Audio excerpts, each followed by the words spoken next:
Hello everyone, कैसे हो आप लोग। आज इस वीडियो में हम शुरू करेंगे रोटेटर कफ टेंडनाइटिस के बारे में, है ना। ये भी हमारा रीजनल ऑर्थोपेडिक का इम्पोर्टेंट टॉपिक है। तो करते हैं शुरू। रोटेटर कफ टेंडनाइटिस और टेंडिनोपैथी इज एन इन्फ्लामेटरी और डिजेनरेटिव कंडीशन। इन्फ्लामेटरी और डिजेनरेटिव कंडीशन हो सकती है of tendons that stabilize the shoulder, commonly resulting from over use और इम्पिंजमेंट।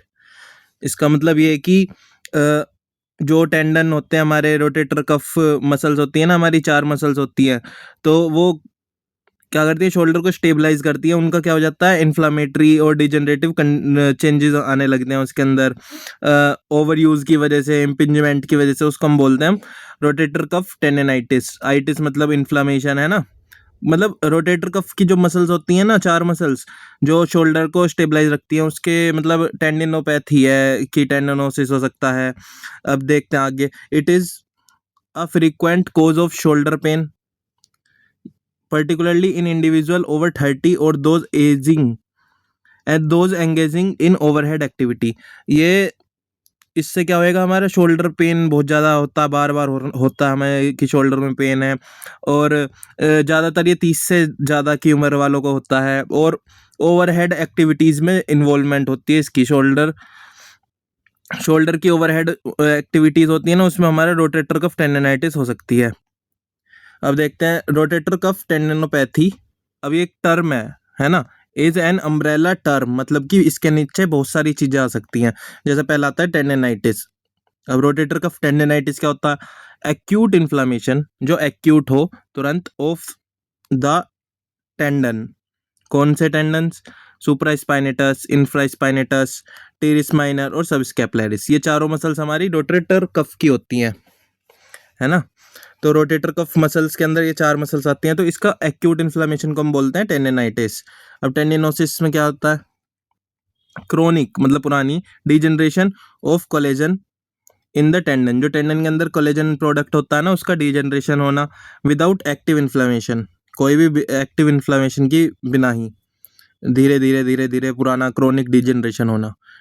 उसके बाद आता है हमारा इम्पिंजमेंट सिंड्रोम,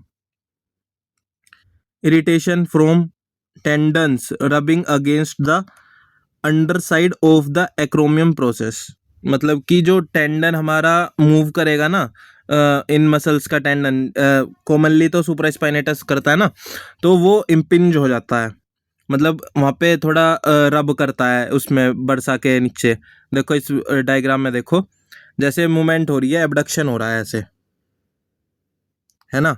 तो इसमें क्या होएगा, ये जो है कॉन्ट्रैक्ट होएगी। जब कॉन्ट्रैक्ट होएगी तो थोड़ा सा साइज भी बढ़ता है। अब साइज बढ़ता है, देखो यहाँ पे एक्रोमियम प्रोसेस है, तो यहाँ पे क्या करेगा, इम्पिंज होएगा। जैसे जैसे मूवमेंट हुई, यहाँ पे इम्पिंज होएगा, रब होएगा, है ना, इस बरसा के नीचे। तो उसकी वजह से हमें एक्यूट इन्फ्लामेशन देखने को मिल सकती है। उसके बाद फिर वो क्रोनिक भी हो सकता है धीरे धीरे।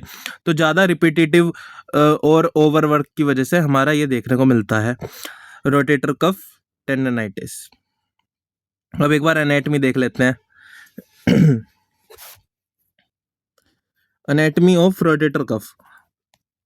The rotator cough consists of 4 muscles and their tendons that originate on the scapula।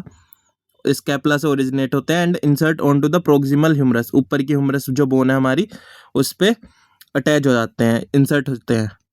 Providing structural and dynamic stabilization. जब डायनेमिक स्टेबलाइजेशन या स्ट्रक्चरल स्टेबलाइजेशन का मतलब कि हमारे शोल्डर जॉइंट को स्टेबलाइज रखते हैं, एक जगह रखते हैं, है ना।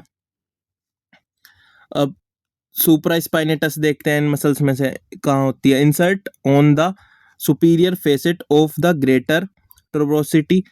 ये ग्रेटर ट्यूबरोसिटी पे इंसर्ट होती है आकर, और इनिशिएट कहाँ से आती है, मतलब इनिशिएट अबडक्शन, अब अबडक्शन कराती है most commonly affected tendon. Initiate abduction मतलब कि अबडक्शन मूवमेंट कराएगी, हाथ बाहर की तरफ जाएगा, जो क्या कराती है हमारी सुप्रास्पाइनेटस। और ये भी इन मतलब इनिशियल अबडक्शन कराती है। वैसे तो हमारे मिडल डेल्टोइड कराती है ना, तो सुप्रास्पाइनेटस हमारी 0 to 15 डिग्री अबडक्शन में हेल्प करती है, इनिशिएट कराती है मूवमेंट को।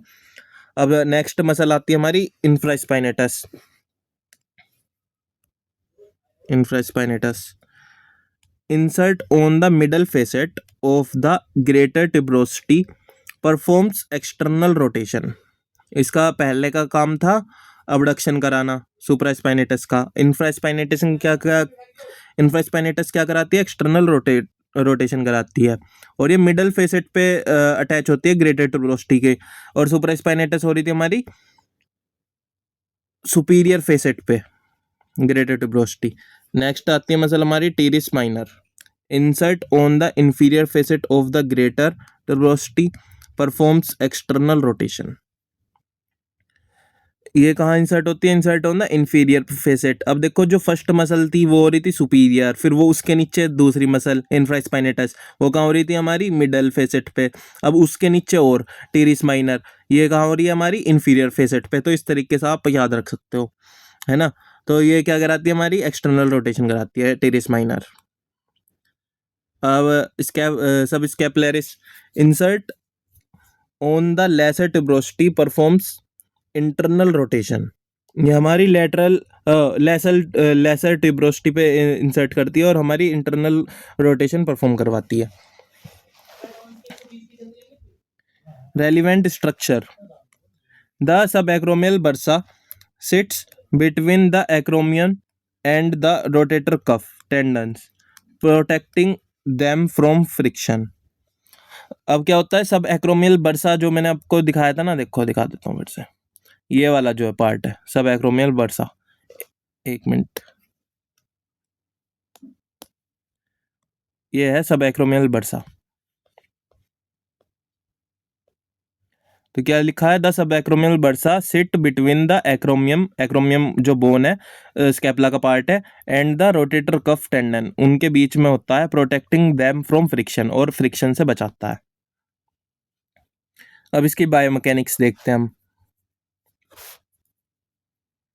Dynamic stabilization.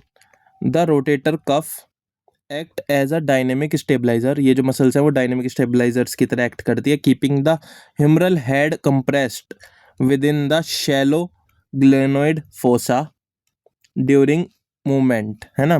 डायनेमिक का मतलब यही है कि मूवमेंट के दौरान क्या करेगी? ये स्टेबलाइज करेगी हमारे शोल्डर जॉइंट को। बस यही अब बताया गया है कि हमारी रोटेटर कफ मसल ऐसे करती हैं। सब acromial impingement during arm elevation, कि हम अपना जब आर्म ऊपर उठाते हैं, the space between the humeral head and the एक्रोमियम, सब एक्रोमियल स्पेस जो होता है वो कम हो जाता है ना। जब हम अपना आर्म उठाएंगे तो वहाँ का स्पेस कम हो जाएगा। उससे क्या होएगा? ओवर यूज अगर बार बार होए, और anatomical factors can cause the tendons to be compared against the acromion, compressed against the acromion. मतलब कि ओवर यूज और एनाटॉमिकल फैक्टर्स के से क्या कर देंगे?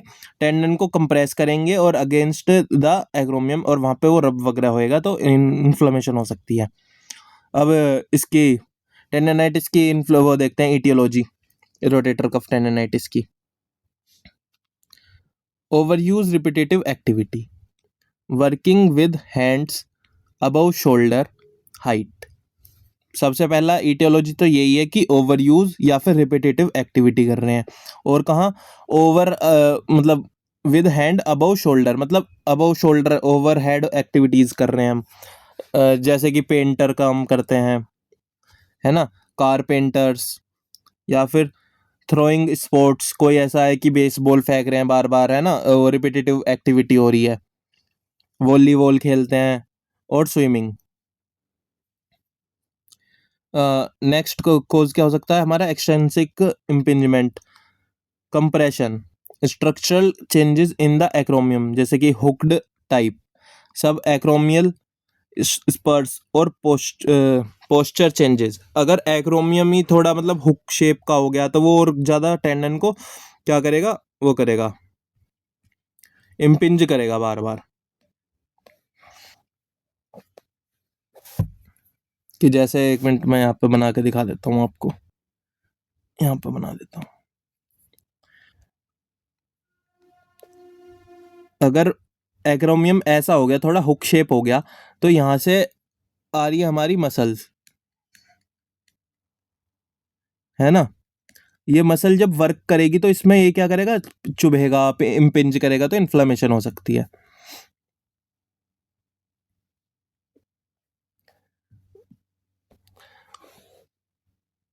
ठीक है, अब नेक्स्ट देखते हैं हम इंट्रिंसिक डिजनरेशन। ये तो एक्सट्रिंसिक में क्या हो गया कि बाहर से कुछ हो रहा है। इंट्रिंसिक डिजनरेशन के अंदर आएगा एज रिलेटेड मेटाबॉलिक डिसऑर्डर्स, जैसे डायबिटीज हो गया, हाई कोलेस्ट्रोल और poor vascularity in the critical zone of the supraspinatus tendon, कि वहाँ पे वेस्कुलरिटी बहुत पुअर है ना, उसकी वजह से डिजनरेशन हो सकता है। या फिर कोई मेटाबॉलिक डिसऑर्डर है, या फिर एज रिलेटेड डिजनरेशन हो सकता है, उसकी वजह से हमें पेन देखने को मिल सकता है। अब एक्यूट ट्रोमा, कोई ट्रोमा हो गया, ये एक ये भी कॉज हो सकता है। अ सडन फॉल और हैवी लिफ्टिंग, कि एकदम कोई ज़्यादा भारी चीज़ उठाई, ओवरहेड उठाया, और या फिर गिर गए और वहाँ पे हमें इम्पिंज हो गया वहाँ। अब इसका पैथोफिजियोलॉजी देखते हैं।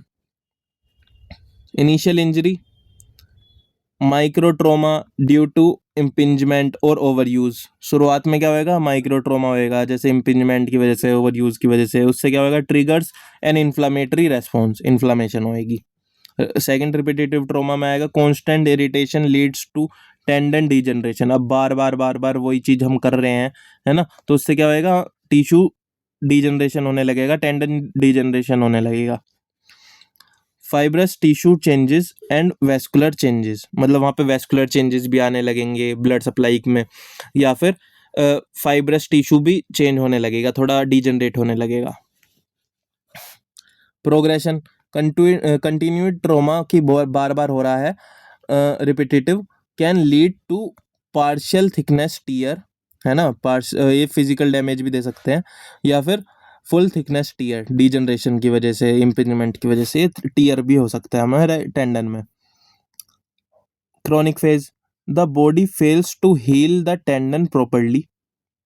जब बहुत क्रोनिक फेज आ जाएगा, उसमें क्या होगा, हमारा जो बॉडी है वो बार बार ऐसे रिपीटेटिव एक्टिविटी हो रही है कि बार बार उस पर चोट लग रही है, इम्पिंजमेंट हो रहा है, तो हमारी बॉडी है क्या करेगी, फेल हो जाएगी उसको, मतलब वापस से हील करने में टेंडन को properly, resulting in a weak disorganized collagen structure, tendinopathy.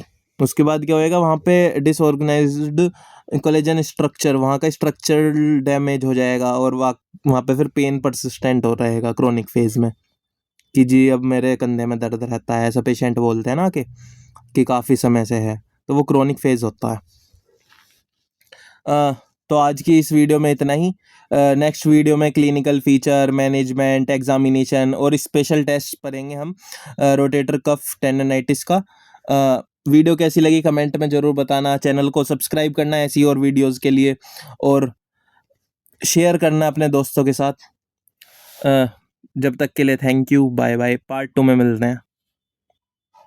Thank you for watching.